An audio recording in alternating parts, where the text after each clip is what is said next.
इचलकरंजीतील मुख्य मार्गावरील अतिक्रमण हटवणं गरजेचं आहे। संबंधितांना वारंवार सूचना देऊन बैठका घेऊनही अतिक्रमण काढून घेतलं जात नाही। त्यामुळे मंगळवारपासून अतिक्रमण काढण्याच्या मोहिमेला कायमस्वरूपी सुरुवात करणार आहे। प्रसंगी स्वतः रस्त्यावर उतरू, पण शहर अतिक्रमण मुक्त करू, कोणत्याही व्यावसायिकांवर अन्याय होणार नाही याची दक्षता घेतली जात असल्याचं महापौर उदय धातुंडे यांनी सांगितलं। इचलकरंजीतील वाढत्या अतिक्रमणामुळे वाहतुकीला मोठा अडथळा होत आहे। लवकरच महापालिकेच्या वतीनं शहरी बस सेवाही सुरू केली जाणार आहे। त्यामुळे सर्व नगरसेवकांना विश्वासात घेऊन शहराच्या सौंदर्याला बाधा पोहोचत असलेलं अतिक्रमण काढण्याचा निर्णय घेण्यात आलाय। त्यानुसार व्यापारी, छोटे व्यावसायिक आणि संबंधितांची बैठक घेऊन प्रशासनानं अतिक्रमण काढण्याबाबत सूचना दिल्या।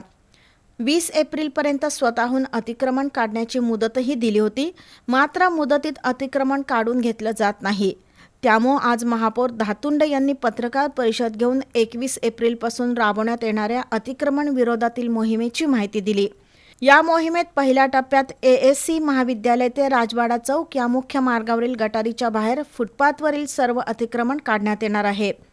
संबंधितांचा संसार त्यावरच अवलंबून असल्यानं कोणावर अन्याय होणार नाही याची दक्षता घेतली जाणार आहे।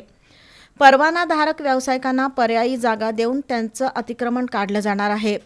याबरोबरच ठिकठिकाणी वर्षानुवर्षे धुळखत वाहतुकीला अडथळा करून उभी असलेली वाहनंही ताब्यात घेतली जाणार आहेत। शहर अतिक्रमण मुक्त आणि स्वच्छता या बाबींमध्ये आम्ही कोणतीही तडजोड करणार नाही।